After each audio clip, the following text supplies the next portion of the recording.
Alors, j'aimerais commencer avec une phrase, Lionel, une phrase que j'aime beaucoup de l'ouvrage Aider, les clés pour apprendre à observer, écouter, accompagner, d'Eva Mazur et Catherine Testa. Cette phrase, c'est « Aider ne devrait jamais être un chemin solitaire ». Et c'est comme ça, en fait, que Viens, on se parle est né. J'ai découvert et je me suis formée en paire aidance. Et l'un des enseignements de cette pratique, eh bien, c'est de partager son vécu et des ressources qui ont pu nous être utiles par le passé, dans le présent. Et donc, c'est la raison pour laquelle je t'invite aujourd'hui. J'aimerais que tu nous partages tes clés, tes ressources et que tu nous partages ton vécu, bien sûr en vérifiant les contours du dévoilement qui sont possibles pour toi. Mais voilà, ce serait un plaisir, et c'est un plaisir, d'avoir cette conversation avec toi. Donc, Lionel. C'est moi. Bonjour. Alias Monsieur Banks. Pour les intimes. Voilà. Est-ce que tu veux bien te présenter, s'il te plaît ? Oui, bien sûr. Alors, moi, je m'appelle Lionel, alias Monsieur Banks. Alors, Monsieur Banks, c'est un surnom qui me suit depuis mes 16 ans. Voilà. Donc, je suis entrepreneur. Voilà. Et donc, comme particularité d'avoir monté ma première boîte à 16 ans. Voilà, c'était le moment où je suis plongé je suis rentré dans le bain, voilà. Et aujourd'hui, principalement, j'ai une entreprise qui s'appelle Victory Lab. Donc, on a un centre de formation où on accompagne les entrepreneurs à devenir les meilleurs entrepreneurs qu'ils puissent être. Voilà, avec un programme de formation et d'accompagnement. Et à côté de ça, j'ai une maison d'édition où je publie des livres d'art. Si je te dis Testimony, qu'est-ce que tu me dis ? Je dis que c'est le nom de ma maison d'édition. Et voilà. Merci. Comment, Lionel, tes proches te décriraient-ils ? Alors, mes proches me décriraient, je pense, comme un hyperactif. Voilà. Un entrepreneur aussi, dans son ensemble. Voilà, donc j'entreprends toujours plein de choses, pas que uniquement du business, mais des dîners, des soirées, plein de choses. Voilà, je suis souvent à l'initiative de certaines choses et j'espère comme un bon ami, j'espère du moins. Voilà. D'accord. Et qu'est-ce qu'il dirait de ta capacité à entretenir cette énergie, cette motivation à toujours, à souvent entreprendre ? Alors, il dirait que j'ai besoin de dormir. Donc, c'est la première chose qui me vient à l'esprit, ouais. Ok. Qu'est-ce qu'il dirait aussi, et je vais rester sur cette question par rapport à tes proches, qu'est-ce qu'il dirait aussi de ta façon de gérer ta confiance en toi ? Alors je pense qu'il dirait qu'en termes de confiance, j'arrive à avoir une bonne gestion, que j'ai l'air d'être extrêmement confiant dans ce que je fais. C'est ce que je pense qu'il dirait. Mais la vérité, c'est que c'est pas totalement ça. Ça va dépendre des sujets, mais globalement, ce que mes proches vont dire de moi s'approche plus ou moins de la réalité sur ce sujet-là. Mais bon, nous, on sait en réalité que voilà, y a des points sur lesquels on travaille, on struggle, etc. Est-ce que tu sais à peu près pourquoi je parle de confiance en soi là maintenant ? Écoute, j'ai une idée. Oui. Est-ce que tu veux rebondir dessus, justement, par rapport à ton travail, ce que tu as pu faire en lien avec ce sujet ? Oui, clairement. Alors moi, j'ai monté une maison d'édition qui s'appelle Testimony Books, avec le premier livre, c'est sur le sujet de la confiance en soi. Donc le livre s'appelle Avoir confiance en soi avec Jésus. Voilà. Donc c'est un livre d'art dans lequel c'est un livre d'art de photographie où tu vas avoir plus d'une centaine de photographes qui viennent partout dans le monde et qui sont liés. On les a liés à 52 versets, voilà, autour de la confiance en soi.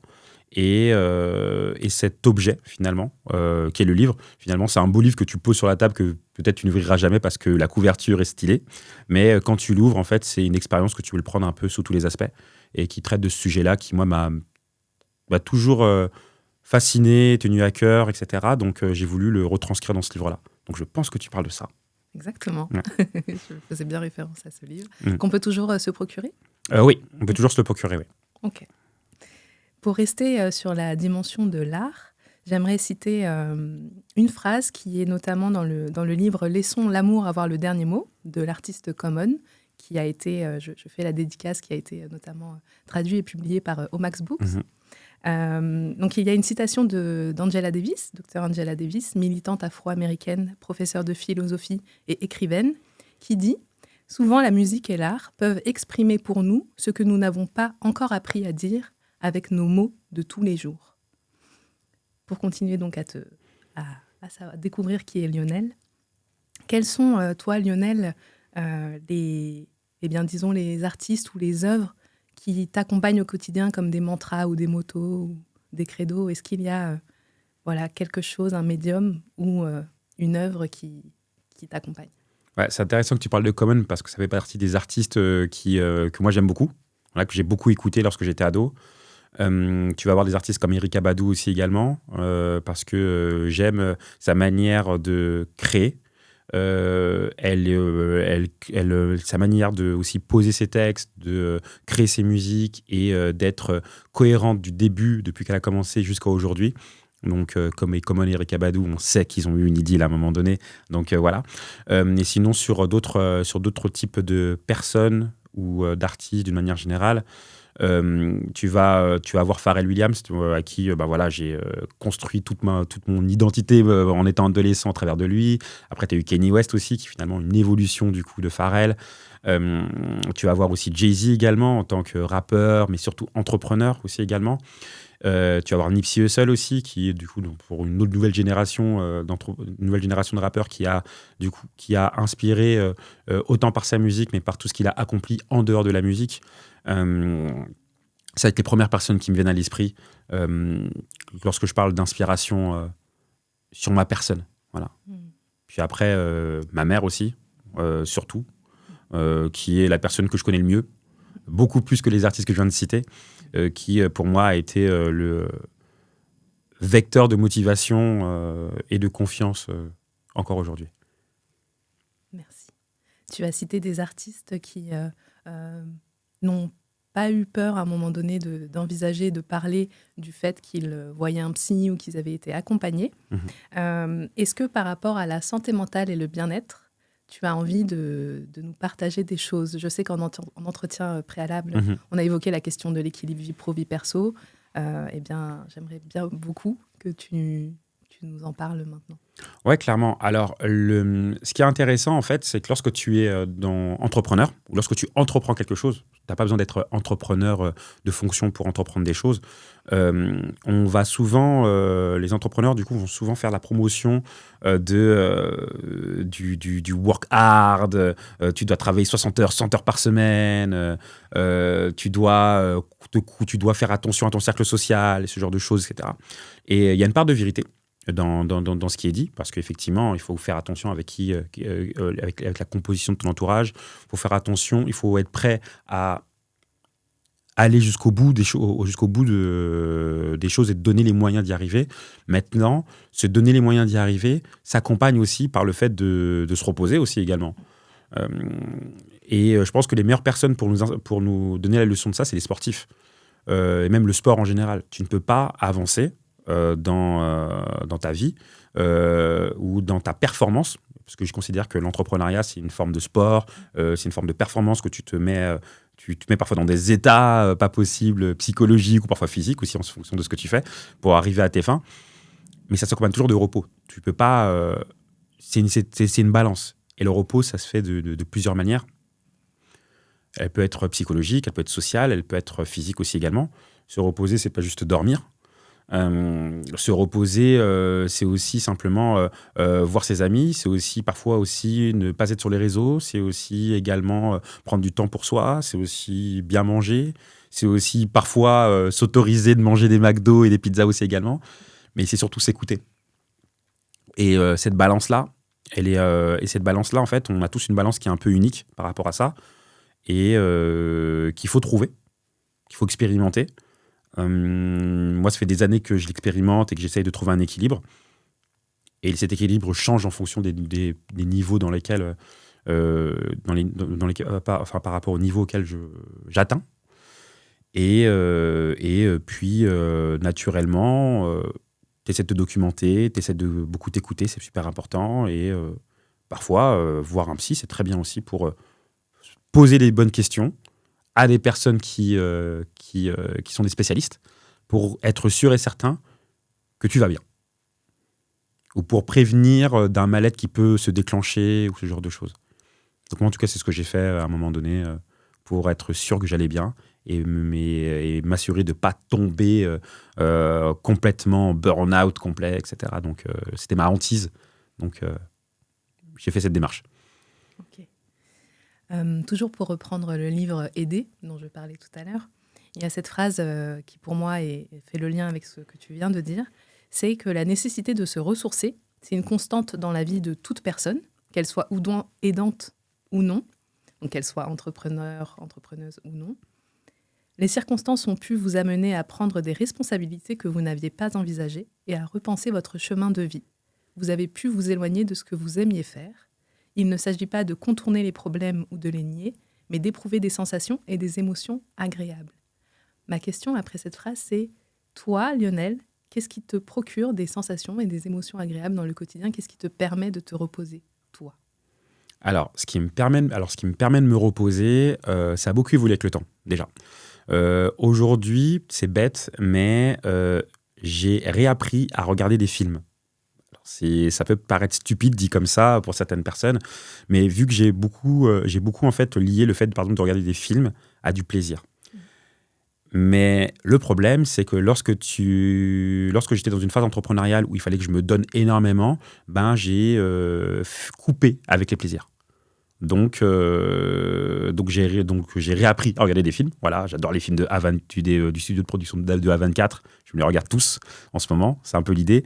Mais les autres moments aussi qui me permettent de me reposer, le dimanche, je ne fais rien.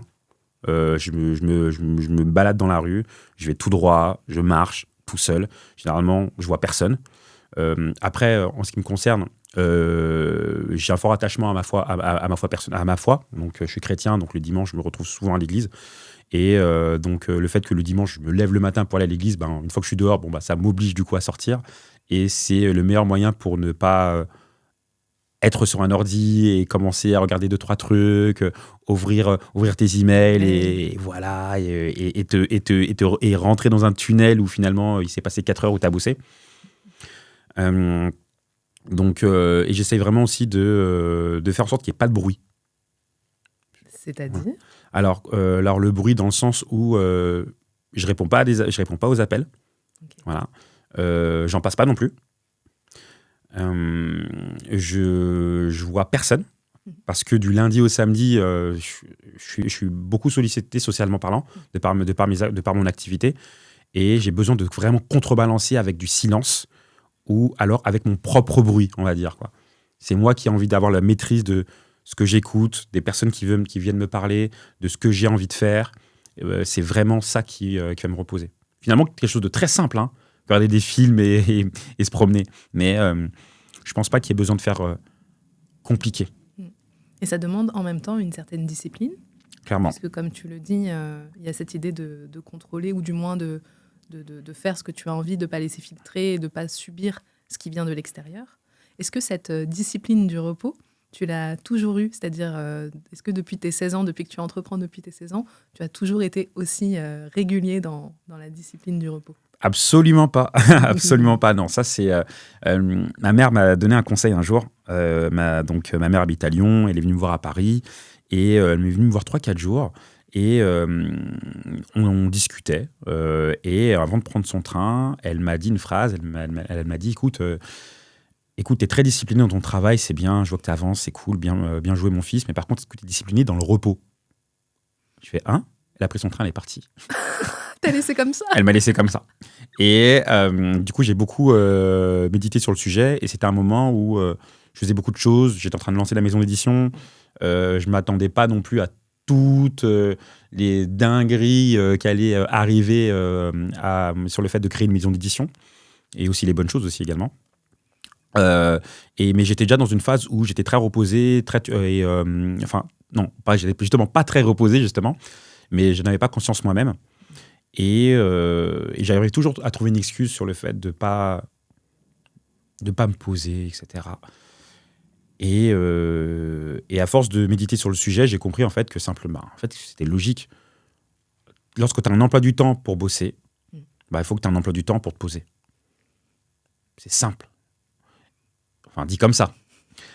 Parce que lorsque tu as pris l'habitude d'être occupé par ce que tu fais, ou parfois préoccupé, quand on ne se rend pas compte, c'est difficile pour toi en fait de couper sur ton habitude de vie. Donc il a fallu que je réapprenne tout. Et ça a commencé par le fait d'accepter de ne pas bosser pendant 2 jours. Prise d'angoisse, hein. Voilà, donc, c'est dur. Voilà. Lorsque tu as pris l'habitude de faire plein de trucs, tu dis, écoute, je ne vais rien faire. Quand tu as cette adrénaline-là du travail, de la productivité, c'est super dur de se dire, ah non, je mets ça de côté, j'arrête. Mais clairement. En plus, surtout quand tu as appris à être productif. Parce que c'est ça aussi le travers, en fait, du business, en fait, de la vie du moins qu'on a choisi. C'est que tu te lances dans un truc, tu apprends à être productif, tu apprends à être organisé, tu apprends à faire des Notion, des to-do list, à être en méthode Pomodoro, 25 minutes, je travaille, pause 5 minutes, allez, on enchaîne, etc. À faire du deep work et compagnie. Et du coup, ça devient ton habitude, ton caractère, ta manière de faire. Le repos, généralement, on en parle très peu. On en parle juste histoire de se dire, ouais. Donc voilà. Maintenant, on va apprendre à te reposer. Il n'y a pas de livre dessus. Hein. Enfin, je n'ai pas trouvé, du moins. Et c'est bête, mais au début, tu as tes potes qui te disent, oui, pose-toi. Et au début, tu es aigri. Tu dis, ouais, mais ils ne comprennent pas ma vie. Qu'est-ce qu'ils racontent? Généralement, c'est des potes qui sont pas entrepreneurs. Tu dis, vas-y. Et à un moment donné, ils n'ont pas tort. La différence, c'est que la compréhension de la vie d'un entrepreneur n'est pas compréhensible de tout le monde.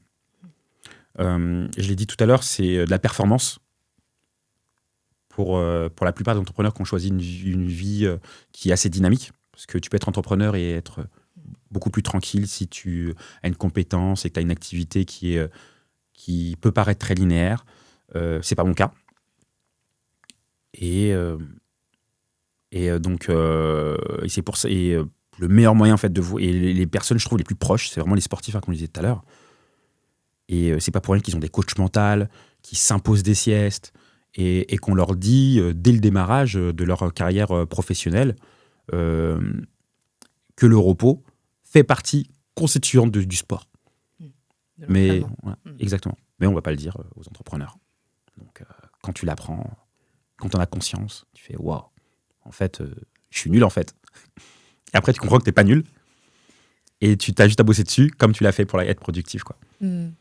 Et est-ce que, donc vous, avec le centre Victory Lab, le centre de formation, vous participez à quelque part cette éducation au repos, ou en tout cas cette éducation à l'équilibre dans la vie de l'entrepreneur?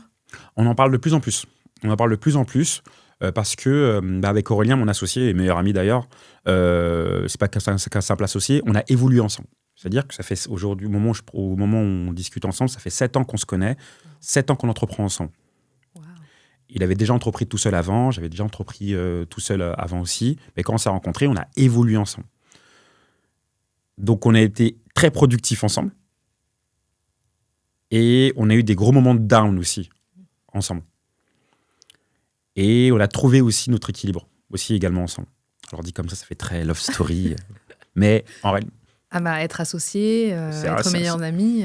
C'est une forme de mariage. Là, on a un compte commun, on prend des décisions, on ne se chamaille pas parce qu'on est dans la communication.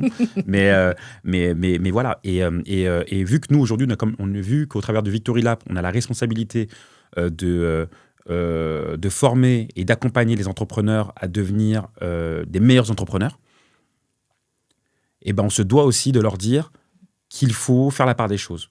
Qu'il faut bien évidemment rusher lorsque c'est des moments de rush. Il faut également aussi rusher dans le repos. Voilà. Donc, pas plus tard que hier, en plus, mais véridique, je parlais avec Christelle, qui est la fondatrice de Musée. Musée qui est à la fois un média, qui est à la fois aussi une agence et également aussi une association qui traite autour des sujets de la santé mentale. Et j'ai également aussi beaucoup parlé de Père Aidance avec elle hier, en parlant de toi, du coup. Okay. Et on compte faire un événement sur le sujet, sur la santé mentale des entrepreneurs. On n'a pas encore fixé de date, quoi qu'est-ce, mais je sais que c'est un sujet, moi, qui me parle énormément et dont on a envie de diffuser plus qu'un message, en fait. Mais vraiment, cette notion clé qui manque. Voilà. Parce que, voilà, ça sert à rien d'entreprendre si c'est pour se retrouver sur les rotules au bout de 3 mois, 6 mois, 1 an ou 2 ans. Non, c'est pas sain. Est-ce que ta notion de la santé mentale et du bien-être, elle a aussi évolué, tout comme la notion du repos? Est-ce que tu sens que toi-même, tu as cheminé, tu as évolué sur ta perception de ce qu'est la santé mentale et le bien-être? Ouais, clairement. Alors, le bien-être, déjà, on peut le prendre sur plusieurs aspects. Par exemple, l'aspect de l'alimentation. Pour ma part, par exemple, j'ai toujours plus ou moins fait attention de bien manger. Tu as parlé de McDo. Voilà. Je parlais de McDo, mais McDo, c'est incroyable. C'est incroyable. Il faut manger McDo de temps en temps. Voilà. Pour ceux qui veulent. Voilà, je fais la promotion Burger King ou les kebabs ou les pizzas, ce que vous voulez. Mais ce que je veux dire par là, au-delà des cheat meals, j'ai toujours fait attention à ce que je mangeais. J'ai toujours mangé équilibré. Et c'est toujours été quelque chose qui était super important pour moi. Par contre, je sais que par exemple, pour Aurélien, mon associé, bon, là, je le shoot gratuitement. Lui, c'était un accro au burger, aux pizzas, il faisait pas attention, etc. Donc, sur l'aspect alimentaire. Mais vu qu'on a, à un moment donné, habité ensemble et on a évolué ensemble, aujourd'hui, je sais que c'est quelqu'un qui a beaucoup évolué dans son alimentation. Et ça fait partie du bien-être. Le fait d'avoir aussi un cercle social qui est sain et qui n'est pas toxique, ça fait partie aussi de ce bien-être-là aussi également. Voilà. Après, je pense qu'il y a d'autres aspects aussi du bien-être aussi qui ne me viennent pas forcément à l'esprit. Mais c'est quelque chose, en tout cas, sur lequel j'ai beaucoup pensé, sans non plus trop le sciencer, hein, mais juste, c'est quelque chose aujourd'hui qui est de plus en plus central pour moi. Quand tu dis que tu l'as beaucoup pensé, comment est-ce que ça se matérialise dans ta vie? Comment tu organises ces pensées? Comment tu organises cette gestion? Est-ce que, par exemple, tu écris? Est-ce que qu'est-ce que tu fais pour t'aider à t'organiser? Alors, j'écris. C'est marrant que tu dis ça, ouais, j'écris. Alors, de base, je suis pas un écrivain. Et même si j'ai sorti un livre, que j'ai édité un livre, je fais 3 fautes par mot, même que ce soit sur WhatsApp ou dans mes tweets, etc. Enfin, je suis infernal, quoi. Mais lorsque je dis que j'ai... par rapport à... Et du coup, la première fois que j'ai acheté un carnet pour écrire, comment ça s'est passé? C'est que je lisais un livre. Ça devait être le Miracle Morning ou la méthode ZTD. Enfin, j'ai lu plein de livres autour de l'organisation, etc. Et il y avait un sujet qui était récurrent dans ces livres-là. C'était le fait d'écrire le matin, d'écrire ses pensées, d'écrire quand ça va pas. Alors, je m'en souviens, en 2018, à ce moment-là, je me dis, mais qu'est-ce que je vais écrire? Je vais écrire, je vais avoir un journal intime. Lol. J'ai que ça à faire. Mais vu que je suis un bon sceptique, je reste sceptique, quand même. Mais il faut quand même l'être dans le bon sens. Du coup, je me suis dit, on va voir. Je vais acheter un carnet, je vais acheter un stylo et je vais me laisser le temps, 1 mois, pour voir si ça marche ou pas. C'était comme un défi? Ouais, c'était comme un défi. Oui. Comme un défi. Je suis joueur, je fais beaucoup de paris avec moi-même. Et j'aime bien donner des chances aux gens ou à des choses ou à des éléments qui peuvent m'apporter du bien. Ça faisait plusieurs fois que je voyais passer cette information. Je me suis dit, j'ai envie de devenir un bête d'entrepreneur. On va le faire, ce truc. Donc 1 mois pour écrire. Ouais. Clairement, c'était 1 mois, voilà. Et en fin fond de ma tête, je m'étais dit, allez, ça va durer 1 semaine, ce truc. J'ai pris un carnet, je me suis mis à écrire. Je me suis dit, qu'est-ce que je vais écrire? J'écris tout ce qui me passait par la tête. Et à ce moment-là, j'ai écrit le fait que j'avais fait une soirée avec des potes hier et que c'était plutôt sympa. Et que finalement, ça faisait longtemps que je n'avais pas fait de soirée avec ces gens-là. Et puis dans cette soirée, il y avait certaines personnes qui étaient cool, avec qui j'avais pris plaisir de discuter. Et qui avaient ce sujet. Et ce sujet-là qu'on avait abordé ensemble était intéressant. Et puis, sans me rendre compte, j'avais écrit 8 pages. J'ai fait, ah ouais, quand même. Voilà. Et je me dis, bon, ok, d'accord. Le lendemain, on se dit, voilà, on écrit encore. Cette fois-ci, j'ai écrit juste un paragraphe. Bon, ok. Mais au moins, j'ai écrit. Et je pense que c'était la semaine d'après, au bout de 5-7 jours, où je m'étais réveillé, j'étais anxieux d'un sujet bise. d'un sujet business qui était venu, etc. Et je m'étais réveillé avec ça en tête. Et à ce moment-là, j'ai écrit du coup le fait que ce sujet-là me saoulait. Et le fait de l'avoir devant, du coup, je me suis dit, ok, ce sujet-là te saoule. Pourquoi il te saoule? Qu'est-ce qui ne va pas dans ce sujet? Et quelle solution tu peux trouver?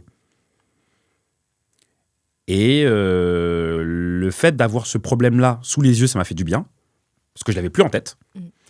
Et je pouvais voir, en fait, les solutions potentielles que je pouvais apporter à ce problème. Parce que tu les avais écrites, tu avais fait comme un tableau ou... Je les ai écrites. D'accord. Je les ai écrites. Et j'avais pas trouvé de solution à ce moment-là, mais ça m'a fait du bien de ouf de me dire, ok, c'est plus dans ma tête, c'est là. Et après, j'ai trouvé une solution à ce problème-là. Et sans me rendre compte, c'est passé 30 jours, parce que du coup, tu as l'excitation de voir ton carnet se remplir, etc. Et tu te dis, ah ouais, quand même. Et puis, depuis, je me suis plus jamais arrêté, quoi.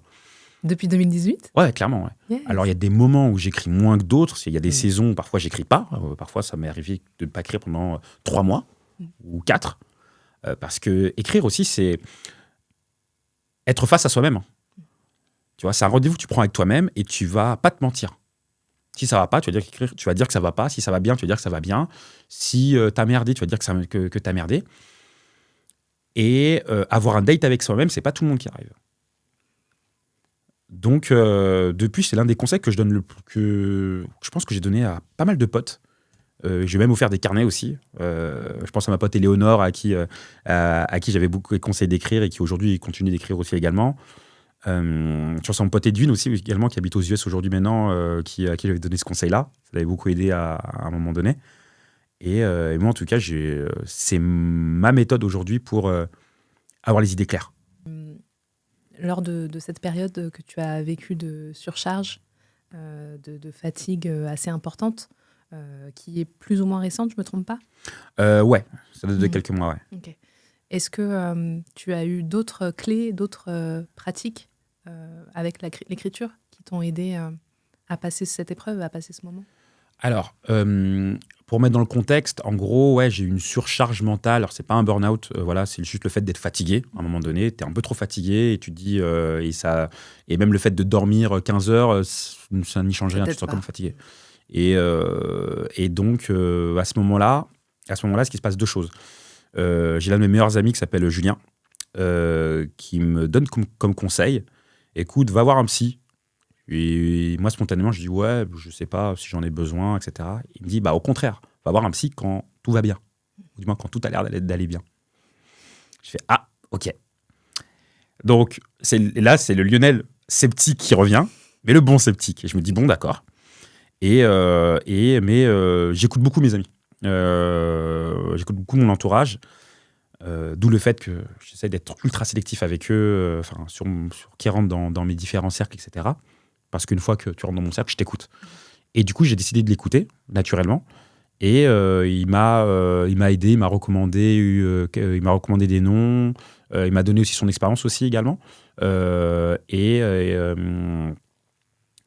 de là, en fait, je suis allé sur Doctolib, j'ai fait les démarches, et puis j'ai pris un psy avec des questions. Et j'ai écrit, moi, de mon côté. Lionel, le sceptique, avait des questions, c'est ça? Je me suis dit, je vais payer quelqu'un par rapport à un problème de fatigue. Et je ne sais pas ce que c'est que d'aller voir un psy. Écoute, je me suis renseigné sur comment un psy pouvait m'aider. Et je me suis dit, ça tombe bien, j'ai des questions. Je vais noter ces questions. C'est là, en fait, le fait d'écrire m'a permis, en fait, de centrer un peu où est-ce que j'en étais. Et comment je me sentais. Et je suis venu avec ces questions. Et parmi les questions, c'était de dire, voilà, est-ce que c'est grave d'avoir du mal de pas se reposer? C'est là, il m'a dit... Culpabiliser à se reposer. C'est ça. Et c'est là, en fait, il m'a répondu, mais en fait, en réalité, tout le monde ne se repose pas de la même manière. J'ai fait, je le savais. Mais je ne savais pas pourquoi. Et je ne savais pas non plus que reposer, ça s'apprend. Et donc... et qu'il fallait trouver sa propre manière, qu'il fallait expérimenter, qu'il fallait beaucoup s'écouter. Et qu'il fallait aussi avoir des méthodes aussi pour apprendre à s'écouter. Et c'est là où ce que j'avais entrepris il y a quelques années auparavant, qui était d'écrire, m'a beaucoup aidé parce que ça m'a énormément aidé à me connaître. Je pense que lorsque tu es entrepreneur ou lorsque tu es animé par quelque chose et que tu te donnes corps et âme sur ta passion ou sur ta profession, peu importe, t'es dur avec toi-même. J'ai beaucoup été exigeant envers moi-même.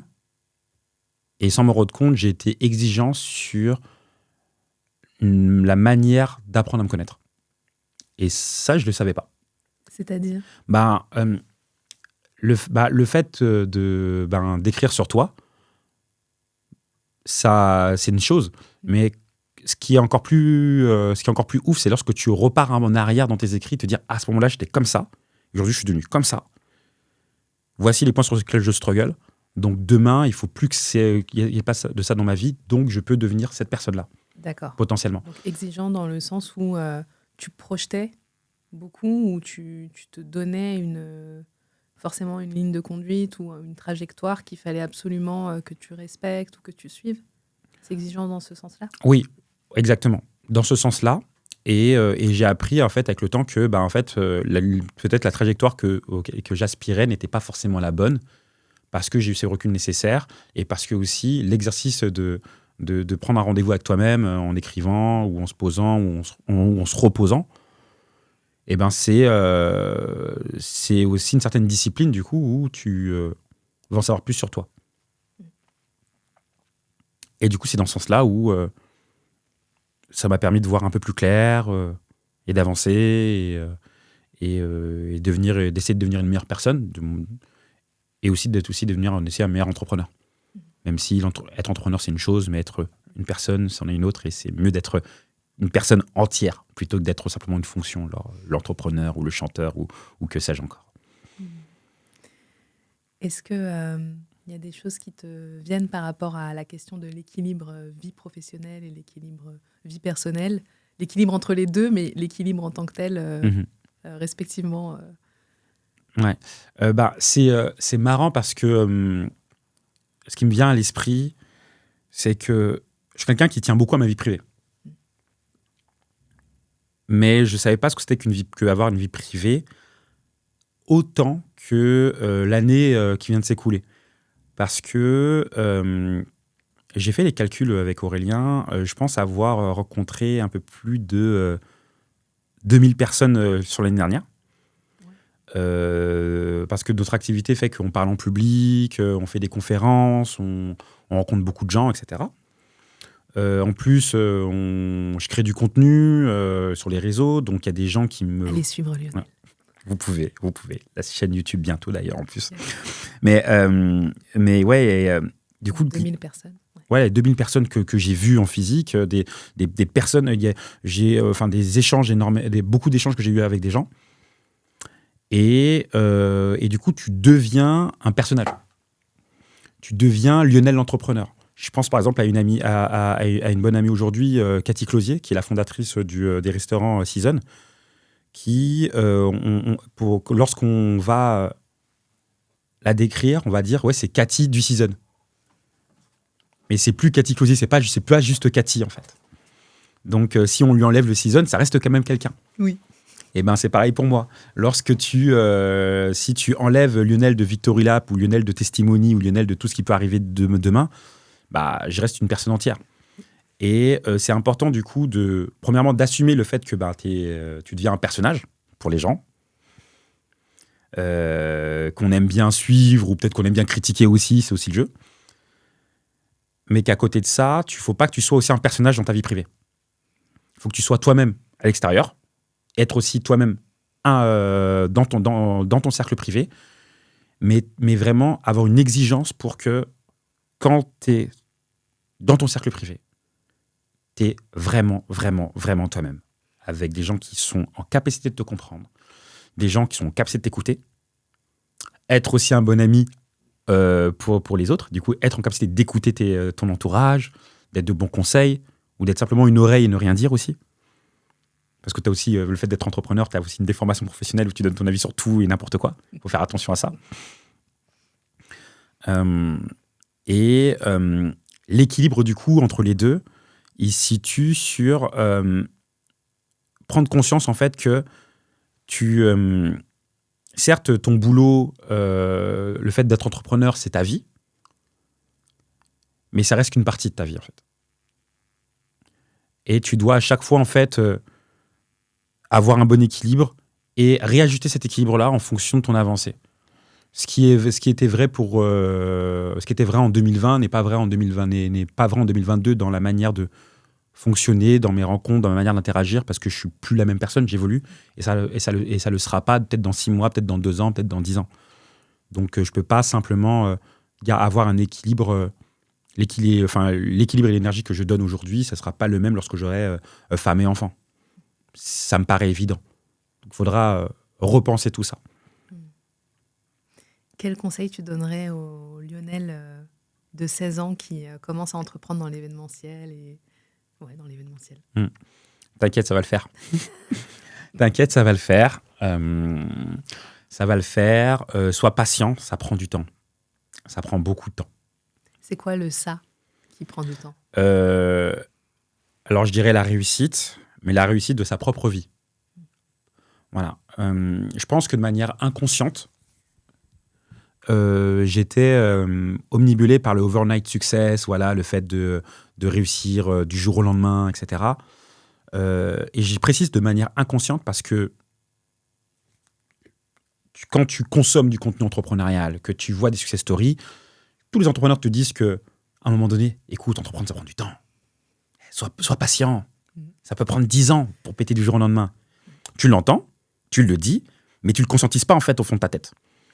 Parce que ces mêmes entrepreneurs-là, ou parfois d'autres d'ailleurs, vont aussi te dire qu'ils ont une success story fulgurante et que du jour au lendemain, ils ont pu arriver à atteindre des sommets. Et toi aussi, tu as envie d'atteindre aussi ces sommets très vite et voir les success stories que tu vois sur Insta, sur TikTok, sur YouTube, dans les livres, etc. Ça prend du temps. Tout le monde a ses secrets. Et dans la part de secrets qu'ont les entrepreneurs ou qu'ont les personnes motivées, il y a du travail. Il y a le fait d'apprendre à se connaître. Il y a le fait d'avoir eu à dealer avec plein de sujets personnels.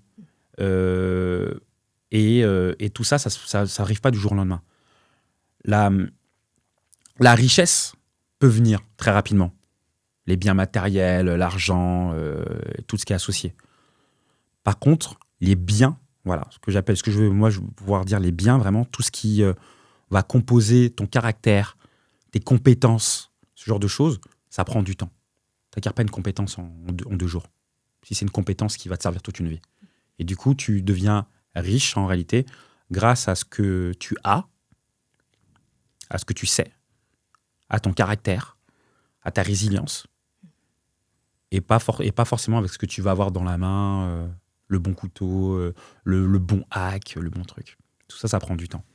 Donc c'est ce que je dirais finalement au Lionel qui a 16 ans.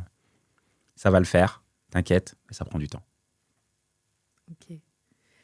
Si on inverse les rôles et que tu es aujourd'hui host d'un podcast sur la santé mentale, le bien-être, le mieux-être, quelle question tu aurais envie de te poser là maintenant ? J'aimerais poser comme question... Et bien évidemment, c'est toi qui vas répondre. On va reverse les rôles. Ok, d'accord. En plus, il faut que je réponde. Ok, oui. Ok, d'accord. Donc, je trouve la bonne question. Ok.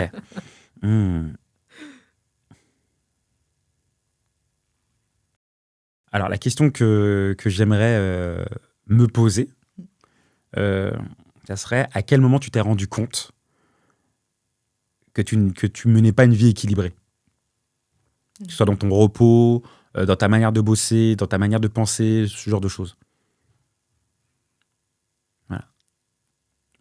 Et alors ? Et du coup, il faut que je réponde. Et ouais. Moi, j'ai pas osé la poser. Donc, c'est bien que tu la poses. Ok. Donc, c'est une question plus que j'avais en tête. Ok. J'ai hacké ton cerveau. Ouais, je vois ça. Ok. À quel moment... Alors... Ah ouais, il est dur ton exercice. Alors, moi, je me pose des questions... c'est toi qui as posé la question. Ok. mais on peut proposer une autre question, si tu veux. Non, on va jouer le jeu. Parce que... j'aime les challenges. Alors, du coup, je dirais qu'il y a eu plusieurs phases. Il y a eu plein de phases. J'aime dire que, même si j'ai commencé à entreprendre à 16 ans, je suis devenu entrepreneur à plein temps en 2016. Voilà. Donc tu avais à peu près j'avais, je crois, 25, 24, 25, un truc comme ça. Je suis devenu vraiment entrepreneur à plein temps à ce moment-là. Et c'est le moment où je rencontre aussi Aurélien. Et du coup, ça fait 7 ans. Du coup, ça fait 7 ans du coup, que j'entreprends. Et donc, si je repars un peu de zéro, enfin de cette année-là, si je décris un peu ces 7 années, au début, je me formais beaucoup, je faisais beaucoup d'événements. Tous les soirs, j'étais dehors parce que j'étais en train d'apprendre à entreprendre. Et donc, je m'étais énormément consacré à ça. Le moment, j'avais aucun problème à ça. Le moment où j'ai eu un premier déséquilibre, où tout n'était plus en phase, c'est le moment où, en fait, où je n'avais plus de recul sur ce que j'étais en train d'entreprendre. J'avais trop la tête dans le guidon. Ok. C'est-à-dire que tu voyais plus forcément les tenants, les aboutissants, tu étais vraiment lancé sur quelque chose et tu y allais. Ok. Exactement, voilà. Donc c'était le moment où, du coup, c'est 2 ans plus tard où je me rends compte que il faut que j'arrête la boîte, que ça va plus, que ça va plus, etc. Et je me souviens, en fait, je vais à Noël chez ma mère pour fêter les fêtes de fin d'année. Je suis dans le lit de mon adolescence et puis je me dis, en vrai, je me sens bien là. Du coup, ce qui se passe, c'est que je lâche mon appart à Paris, je repars chez ma mère. Je repars chez ma mère pendant 6-7 mois. Voilà. Parce que tu y étais bien. Ouais. Et c'est le moment, en fait, où je me mets à écrire, à lire beaucoup plus de livres, etc. Et il y a une grosse phase de transformation qui s'opère pendant ces 6-7 mois où juste je prends du temps pour moi. Je prends du temps pour moi. Je me rends compte, en fait, que je suis dans une relation sentimentale qui n'est pas forcément bénéfique pour moi, qui n'est plus en phase avec la personne que j'ai envie de devenir et ce que je suis en train de devenir. Je me rends compte qu'il faut que je prenne des décisions assez drastiques aussi sur mes habitudes. Donc, et c'est à ce moment-là où je me mets à mieux manger, je me mets à faire du sport régulièrement, etc. Alors qu'avant, je pensais que je mangeais bien, mais en fait, non. Je pensais que j'étais équilibré. Et en fait, non, j'étais devenu quelqu'un de déséquilibré, dans le bon sens du terme. Enfin, j'étais pas un fou, quoi, mais... Oui, il y avait quelque chose qui n'était pas aligné, en tout cas. Voilà. Et du coup, je repars sur Paris 6-7 mois plus tard. Change d'appart, etc. Et là, du coup, il y a un nouvel équilibre qui se crée. Aurélien, du coup, vient habiter avec moi. Il y a un autre de nos amis aussi qui vient habiter avec nous aussi, qui s'appelle Moshi. Et du coup, on crée un bunker chez nous. On a décidé d'appeler ça le hub. C'est un peu le hub créatif. C'est là où... un peu ce qui a préexisté avant là où vous êtes aujourd'hui, non ? Ouais, clairement, ouais, c'est ça. Ouais. C'est clairement ça. C'est clairement ça. C'est clairement ça. Et et en fait, ce bureau, c'est un appart. Là, cet espace créatif. Voilà, du coup, on a habité pendant 3 ans ensemble dans notre appart. Donc pendant 3 ans, en fait, on a beaucoup évolué. On a passé le Covid aussi ensemble. Et il y a eu une nouvelle phase où j'allais très bien. Et puis, en fait, à un moment donné, il y a eu un manque d'équilibre qui s'est opéré. Ce manque d'équilibre-là a été dû au fait que j'étais trop obsessionnel. Voilà. Donc, et le fait de vivre avec 3 entrepreneurs, ça n'a pas forcément aidé aussi. Hein. Donc, voilà. Il y a eu des bons côtés comme des mauvais côtés, mais il a fallu que j'apprenne à lâcher. C'est le moment après où la case spiritualité, du coup, est venue aussi. Donc, voilà, c'est venu aussi apporter un nouvel équilibre. Et puis après, j'ai déménagé. Donc, voilà. Donc, c'est beaucoup lié, en fait, au fait de changer d'appart. Je me rends compte que c'est beaucoup lié au fait de changer d'appart. Ouais. Ah, carrément. De nouveau chez soi. Ouais, donc c'est clairement ça. Du coup, j'ai changé. Donc, j'ai quitté, du coup, la coloc pendant 3 ans. On habitait ensemble. Et je suis parti habiter dans une banlieue très loin. Voilà. À Épinay-sur-Seine. Enfin, très loin. Ça va, c'est pas non plus la Picardie non plus, mais voilà. En tout cas, c'est loin pour moi. Et là, pendant 2 ans, il y a eu beaucoup de changements dans ma vie, entrepreneurialement parlant, mais aussi dans ma vie, parce que du coup, j'ai eu de nouvelles responsabilités. C'est le moment où j'ai commencé à être exposé, enfin à m'exposer du moins, parce que je suis encore personne au moment où on parle de ça, où on parle. Voilà. Mais suffisamment identifié pour comprendre que tu as une responsabilité, que tu dois faire attention à ton image, ce genre de choses et tout. Ne serait-ce que parce que tu représentes une boîte. Et l'évolution de nos business, en fait, quand je dis de nous, parce que Aurélien et moi, on est associés sur Victory Lab, mais et Testimony, je suis tout seul, du business en général, est allé beaucoup plus rapidement que mon évolution personnelle. Mais mon évolution personnelle dépend beaucoup aussi de l'évolution de nos business. Donc, tu vois, il y a une interdépendance qui est très tricky et qui a nécessité, en fait, de se poser beaucoup de questions. Qui a mené du coup à plein de surcharge mentale aussi à plusieurs moments. À chaque fois, j'ai réussi à m'en sortir. Je sais qu'à titre personnel, moi, c'est la foi qui m'a beaucoup aidé, mais aussi mes amis et tout ce qui compose mon lifestyle. Et aujourd'hui, en fait, ce qui est marrant, c'est que là, je suis en train de déménager et je sais déjà en fait que je rentre dans un cycle qui n'a rien à voir, mais clairement pas. Mais qui n'a plus rien à voir avec ce que j'ai accompli. Et je ne sais pas ce qui m'attend, parce que je n'ai pas une boule d'Irma, je ne suis pas médium, quoi que ce soit. Mais je sais qu'au moment où je te parle, je n'ai jamais été aussi prêt pour supporter toutes les bonnes choses qui peuvent arriver, comme toutes les mauvaises. Du moins, j'ai foi en ça. J'ai une grosse confiance là-dessus parce que j'ai beaucoup bossé sur moi-même et aussi bossé mon humilité envers moi-même. Souvent, je pense qu'on associe l'humilité à la manière dont on paraît aux yeux des autres. Voilà, on aime bien dire que telle personne est humble ou certaines personnes aiment bien dire « je pense être humble » ou « j'espère être humble ». Voilà, en toute humilité, ce genre de formule. Mais accepter que parfois tu vas pas bien, accepter que parfois c'est la merde, accepter que parfois c'est cool aussi. Hein. Le fait d'être OK avec soi-même, c'est une forme d'humilité. Et ça, je pense que j'ai beaucoup bossé ce sujet-là, et que j'ai accepté que les choses prennent du temps, et si ça devait prendre 20 ans, ça prendrait 20 ans. Et tout à l'heure, tu as cité Alexis Onestas. Aujourd'hui, c'est une personne, tu vois, à qui j'aime échanger et qu'on a eu aussi en conférence aussi, parce que c'est quelqu'un qui a mis des années à bâtir ce qu'il est en train de bâtir. Et quand tu vois tout le parcours, en fait, je sais que lui, son histoire, ça a commencé finalement quand il habitait aussi à Épinay-sur-Seine avec un magazine qu'il a créé, avec un fanzine qu'il a créé. Mais il était petit quand il a fait ça. Aujourd'hui, il est beaucoup plus grand. Et tu comprends en fait que tout son grind, en fait, il est étalé sur presque 20 ans. Pareil, je citais Cathy Closier, aussi pareil. La même chose.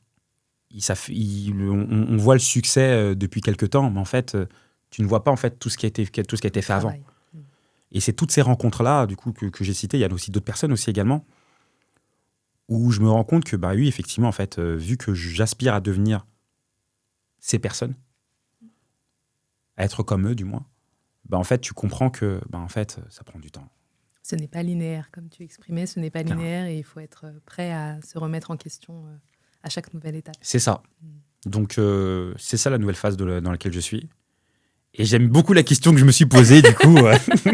Donc voilà. En tout cas, c'était une réponse très introspective, une question très introspective, une réponse aussi très introspective.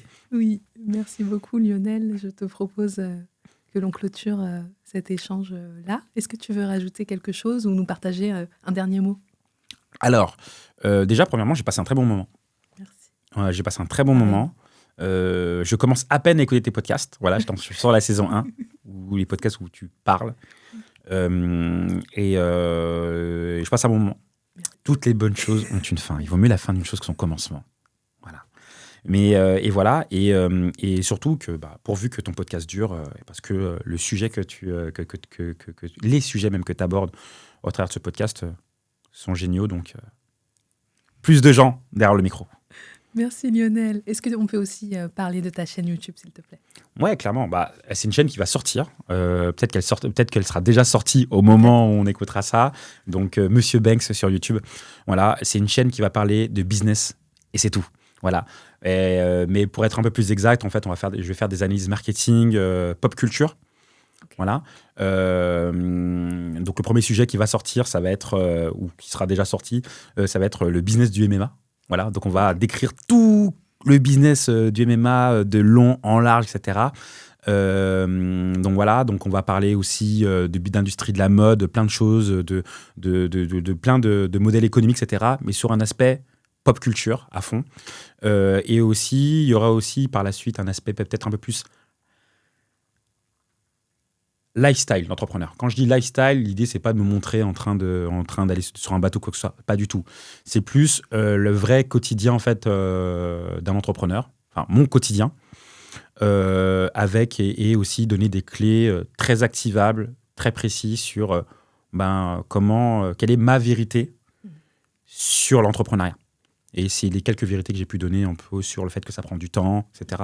Et être à l'opposé d'être à l'opposé du bruit ambiant qui est vas-y, tu vas péter cette année, etc., etc. Non, plus être dans un business tranquille, serein. Quelque chose qui soit pérenne et qui Voilà, vienne tranquillement. c'est plus ça. Est-ce que ça va être un peu l'évolution des articles que tu écrivais? Ouais, c'est ça. C'est l'évolution des articles qui sont sur mon blog. C'est l'évolution, et c'est surtout l'évolution en fait, du contenu que je fais déjà sur Instagram. En fait.